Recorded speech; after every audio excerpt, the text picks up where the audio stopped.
Hello and welcome to Hub City Now. I'm your host, Tyrone Tony Reed Jr., and welcome to a special edition of Hub City Now. We have some great people with us here today. We have Stephanie Jae Park and Voltaire Wade-Greene, who are here to talk to us about Saffron Lips.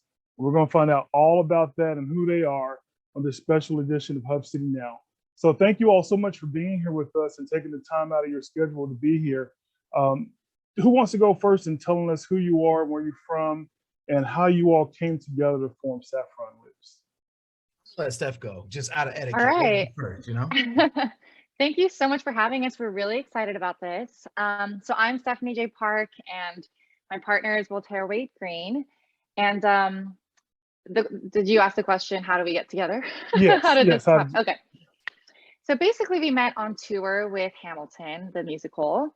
And we started to kind of play around with this group of friends from the cast and we kind of named ourselves the Creative House. And that's where we kind of joined beats and music, and we were learning about Logic Pro and all that. Mm-hmm. And then basically the pandemic happened. And for the first time in, I don't know, a decade, we were out of jobs and we didn't have we just had all this free time. So we really delved into this, and it was such a blessing for us actually, because we were able to become students and really learn all the ins and outs of songwriting and, you know, the DAW and everything. And the more we did it, the more we started to believe in ourselves and love the music. And it was really cool to hear the way our influences came together. And now 2 years later, here we are, we got a full album. So what is it like to collaborate with one another?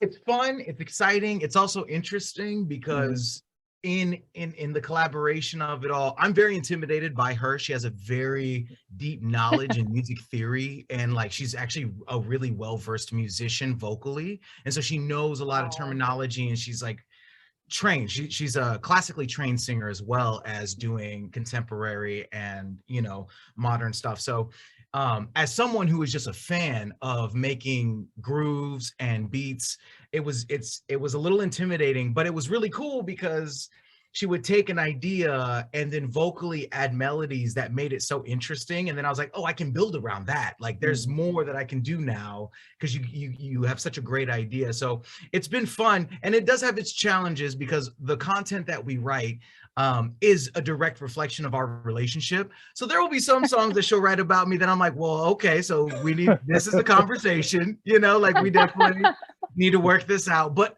at the end of the day, it's really amazing because there's no stone left unturned, and it's really cool to collaborate with your partner, someone who you really respect, someone who gives you their honest opinion instead of like just trying to like feed the ego, you know. And it's like it's a true partnership in the sense of like working with your partner on, you know, your creative baby, and it's beautiful. I love it.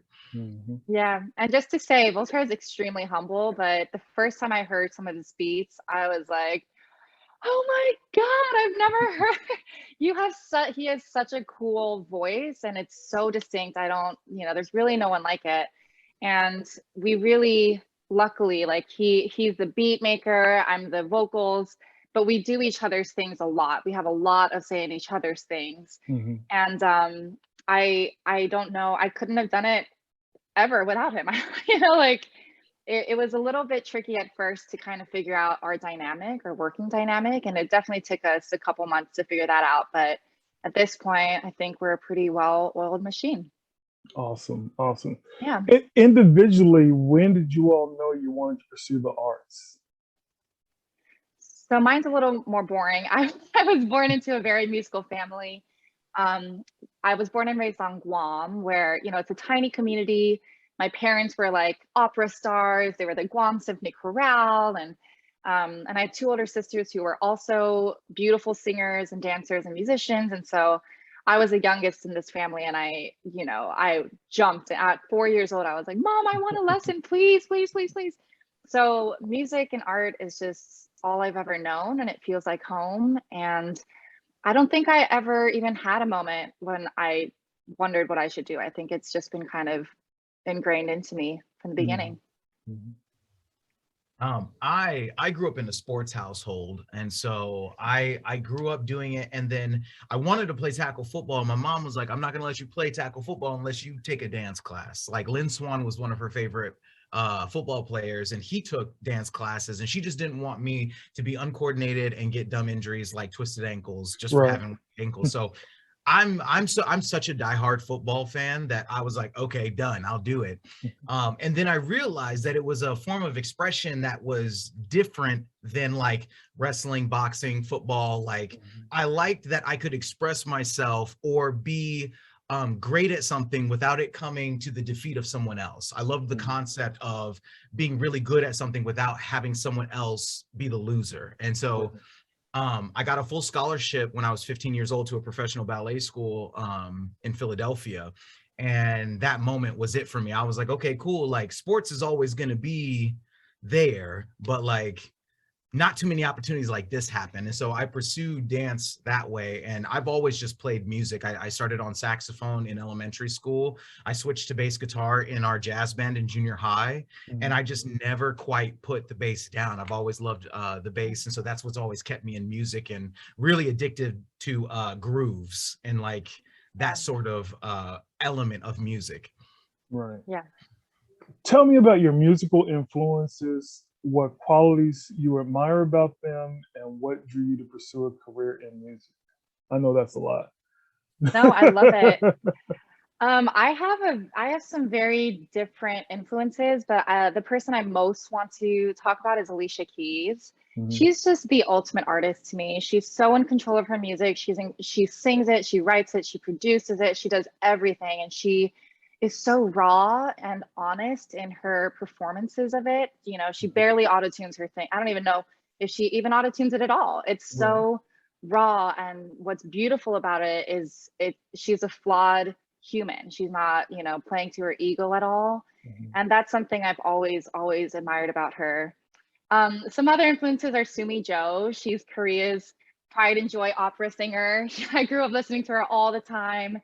And Ella Fitzgerald is a huge influence. I had a friend in high school who is a huge jazz aficionado and only played me jazz music for like 3-4 years. So I was just completely obsessed with those, with all the ad libs and the improv. It's so beautiful.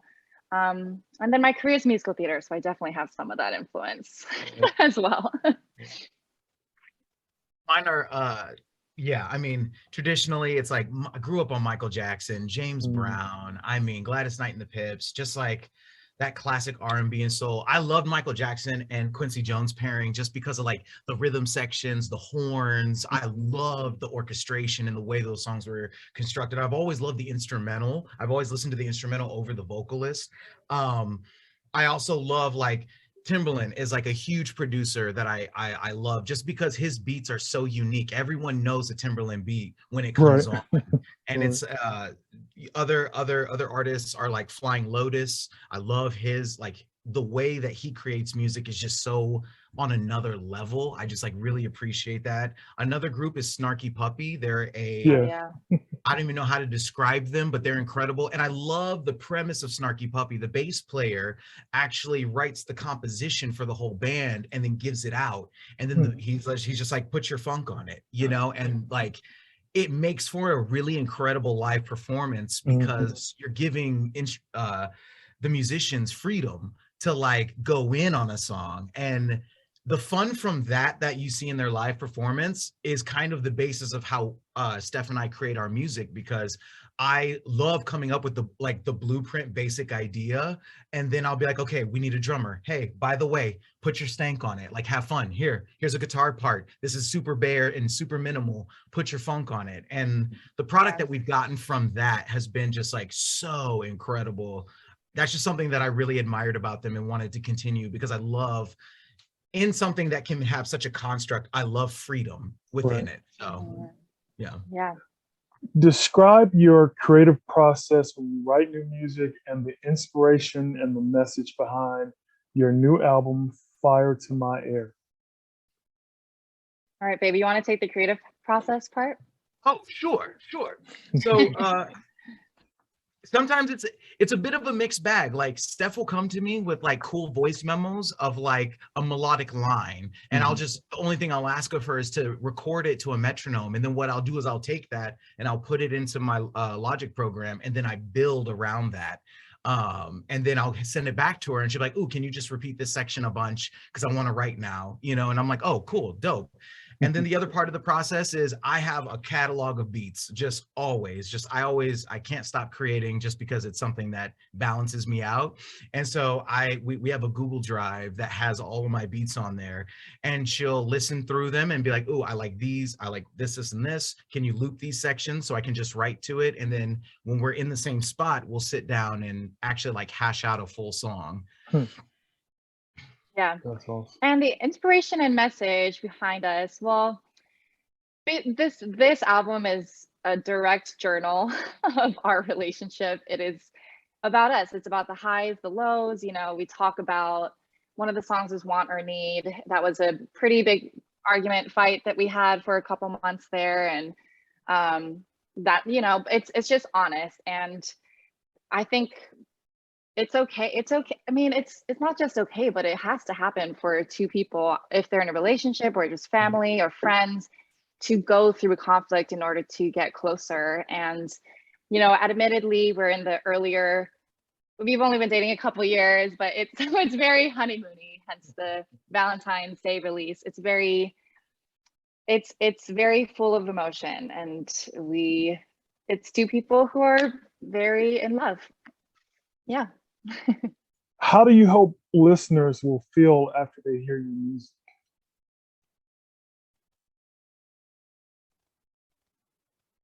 Whether it's sonically or lyrically in it, that there's something relatable to it, because we in writing this album, we were extremely vulnerable. Like we are, Yeah.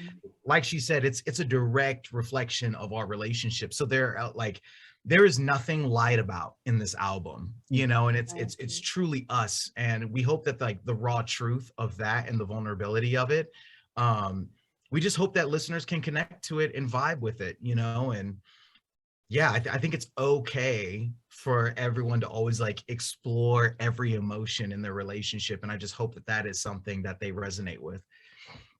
All right. Every song is so different. Like, I don't know.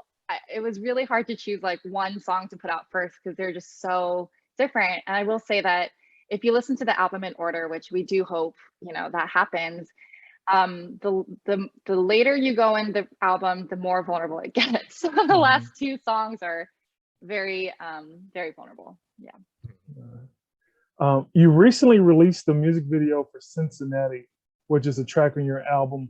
What was it like creating that video, and who helped you complete it? So that just started off as the seed of the idea was like, Voltaire, you have a bunch of sick Broadway dancing friends, and not just Broadway, you're just in the dance scene in New York, and you know a lot of dancers in LA. So we're like, let's just get some of these high influential dancers to dance to our song. So that's how it started. But then, of course, in true Voltaire and Steph fashion, it expanded into a music video. And then once that happened, we have a mentor named Charlene Kay. She also is a musician. And so she's done a ton of music videos. So she kind of led us on. She became the director editor for it. You know, we got friends from everywhere. You know, my friend who is the wardrobe stylist, or my friend who's the acting coach, and Voltaire's friends who are crazy dancers, and, you know, and just assembled this team. And next thing you knew, we had this full-blown production. We had never done anything like it. And it was the most rewarding and incredible 2 days of my life. I couldn't believe that we had pulled that off over the pandemic, especially. That's awesome. What advice do you two have for aspiring musicians or those who want to be in the music industry? And what advice do you wish someone had given you before you pursued a career in the arts? The only thing, like, for aspiring musicians, I think for me is just like authenticity. I feel like people really resonate with just like you being true to yourself. And you know, the advice I'd give to someone who is pursuing a career in the arts is do what resonates with you. Like, be open to any and every idea and project, but like, if it doesn't resonate with you and you're just doing it to do it, then you're doing it for the wrong reason. I feel like after a while of trying to be a part of every single production, you know, and like not getting calls and like going through the drama of rejection, it's like, okay, you know what? It's cool. I'm going to audition for the things that I truly feel strongly about, and I'm going to put my best foot forward. If I get it, awesome. If I don't, at least I put my best foot forward and I'm putting out work that I'm proud of. And at some point, the things that really resonate within me will hopefully, you know, start coming to me more. The best advice I received is from my friend Michael Lee, who's like an incredible self-taught musician, just artist, and he told me to consume art in every form. So it doesn't matter if you're a musician, go read poetry, go to the museums, go watch films, you know, and just consume everything, because that will come out in your writing as well. And the advice I would give aspiring artists is that, this is something that my acting teacher told me, is that vulnerability is your greatest strength as an artist. It's the scariest thing, but it's also the thing that helps people connect to you the most. And if you are ever choosing between like, will this make me look good, or will this be honest and raw and flawed, always choose the honest and raw and flawed version, because that's what's going to actually move and touch people. Awesome. What is it about music and theater that makes you feel passionate? Go ahead, my love. You start this one out. It's the flow. It's a journey. It takes you, you know, you can practice and do technical things all you want, but then once you're doing it, either in theater in a scene, or in music when you're singing or listening or watching, it just takes you on this journey that is beyond yourself. And it feels like, you know, if it's God, if it's just some higher creative energy, there's something that just flows through you and helps you go deeper into yourself, and it feels kind of magical. It feels, it's that flow, it's that state of flow that is so addictive to me. And you know, you received it when it's out of your control, like it's bigger than you. Yeah, mine, like for me, the thing that makes me passionate about music is just getting lost in the creation of it. I think it's beautiful when, you know, I could have a really horrible day, or something's just weighing heavy on my heart, and I'm just like, all right, cool, I'm gonna sit in front of this thing and I'm just gonna pour all my energy into this thing. And then, you know, by the time I'm done, it's like 5 or 6 hours has gone by, and I have like a full-fledged out thing that is just like, just out of nothing, you know. It truly feels like a higher being, or God is just like working through you in that moment. And there's just something so beautiful and therapeutic about it, and just totally creative and constructive. So yeah, that's what makes me passionate about music. All right. How do you overcome moments of doubts or fear and push through toward your dreams and goals?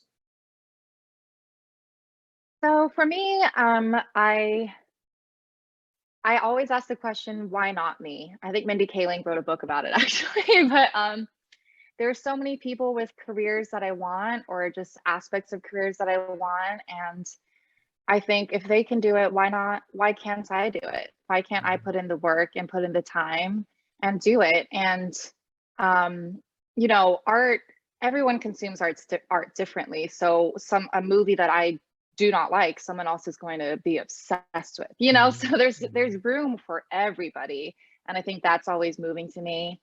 Also, I'm an Asian woman. I'm a full Asian woman, and that is not something that I see very often, especially in the music industry, other than, you know, K-pop. And I really wish that I had grown up seeing that, because I would have probably pursued it even earlier, just knowing that it's even possible. So something that drives me is the representation, and hoping that other Asian kids, or just any people of color, sees me and thinks I can do this too. And for me, how I overcome moments of doubts and fear, I didn't say this in our dress rehearsal last night because I wanted to save it for the moment.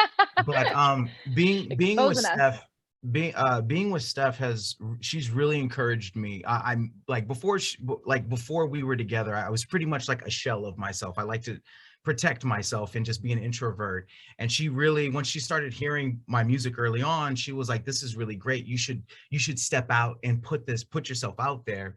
And the biggest driver for pushing towards my dreams and goals is my mother. My mother worked in the prison system when I was young. Me getting into dance, she was like, let's find something besides the football thing. Let's find something that you can get a scholarship at a college, and then you can pursue whatever you want. Let's get you out of where we're living, because people that, you know, are at this prison look like you, and people that work at the prison are expecting people that look like you to end up here. So let's find something for you.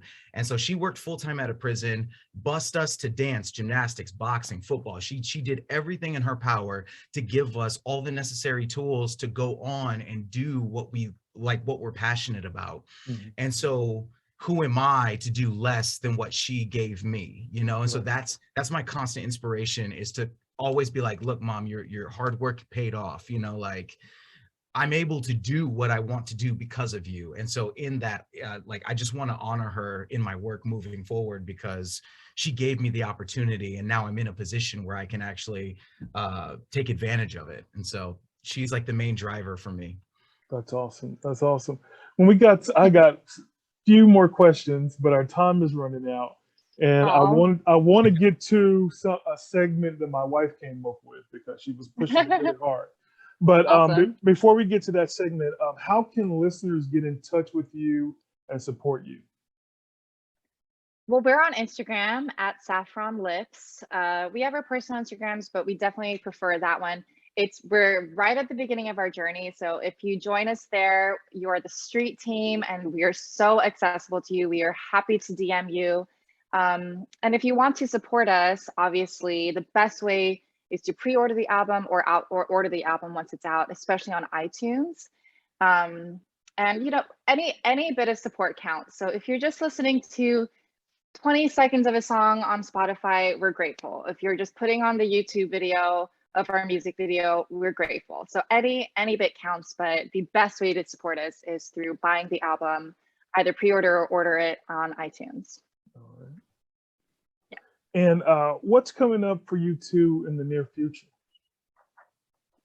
Well, for the next 6 months, I play Eliza in the touring company of Hamilton. So I'll be doing that for at least the next 6 months. I opened an opera called Fire Shut Up in My Bones that was composed by Terrence Blanchard, who's a legendary trumpet player and composer. Camille Brown choreographed it, who's a legendary choreographer. So I'm going to be doing that production at the Chicago Lyric Theater starting at the end of February. And then I have a few weeks off, and then the show will remain unnamed, but I just booked a lead role for a show that is potentially coming to Broadway in the fall. So, you know, stay tuned for that news drop. But yeah, that's what I'll be doing. All right. Congratulations. And then hopefully we can get back to like full-time going into our music careers after we do our theater thing for a second. Yeah. That's awesome. So Fire to My Air drops on Valentine's Day. That's right. And we'll make sure to put links up around the video and wherever we have hosting the video. Now it's time for the Lover in You, which my wife came up with. She's so corny. She calls me corny, but so here we go. We're gonna do a lightning round. All right. And 5 questions. Who's most likely to fall asleep during Netflix and chill? Steph. 100% me. Your favorite love song of all time? Stick With You by Pussycat Dolls. For me, it's All I Do by Stevie Wonder. All right. Name 3 married artists who performed together. Emily King. Duo. Oh. No, go ahead. Yeah, Emily King and her husband. We just saw them on tour. Us, the duo. And then there's this couple in Hamilton. Oh, Rebecca and Donald Weber. Oh my gosh. If you guys ever have a chance to watch them, they are incredible. They just had a child. They're a beautiful couple, really good people. Go support them if you can in any way that you can. just I can't say enough high praise about it. They're awesome. That's my favorite married couple of all time, period. Flowers or candy? 50-50 for sure. And by candy, it's chocolate only for me. And best Valentine's gift or trip ever? Well, to be honest, we're not huge Valentine's Day people.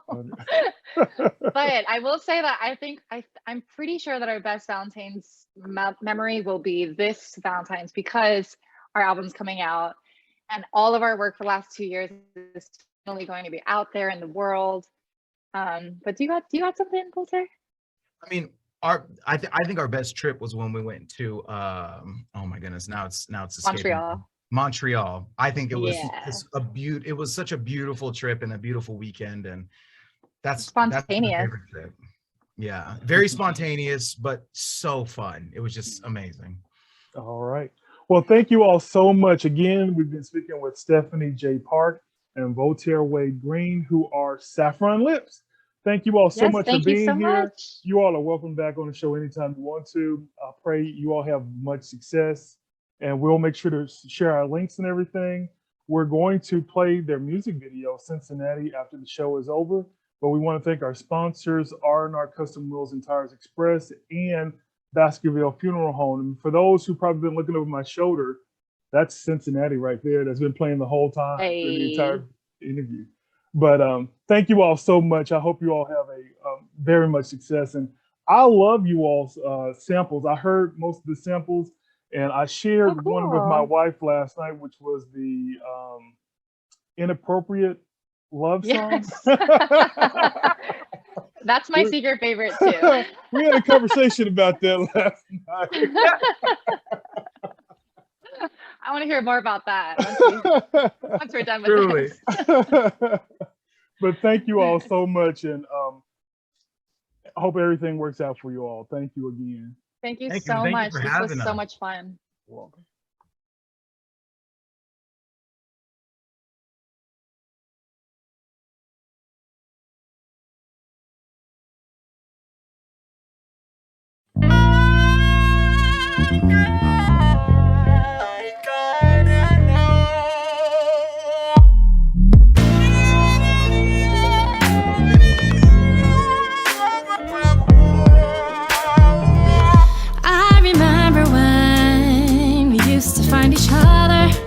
No matter the weather, I remember how we used to smile at each other, want it forever.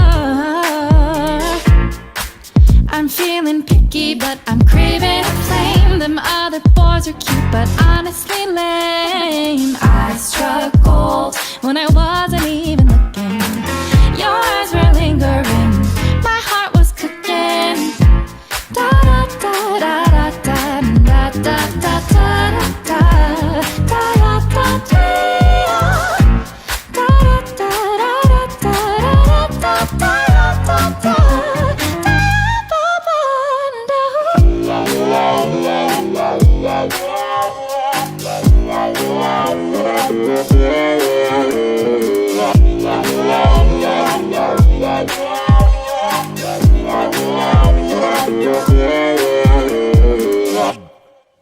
Heart races every time you walk through the door, and all the in-betweens, I'm just wanting more. Keep it cool. I've never felt like this. You know we're past the small talk. Take a sip. Da da da da da da da da da da da da da da.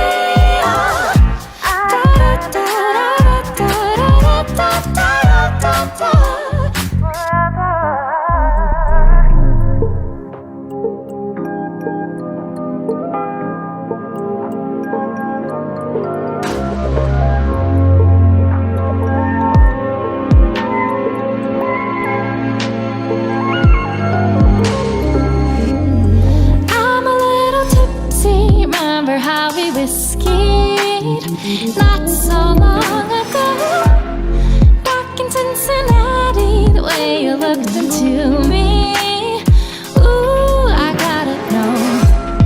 I'm a little tipsy,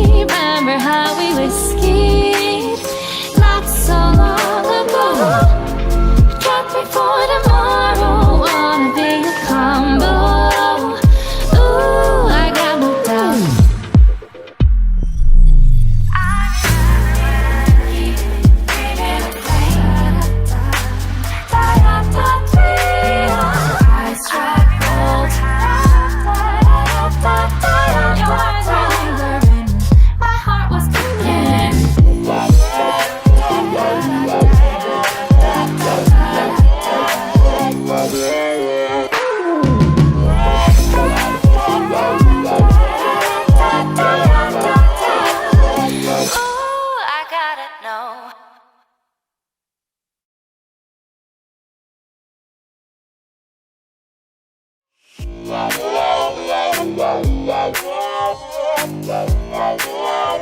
Yeah.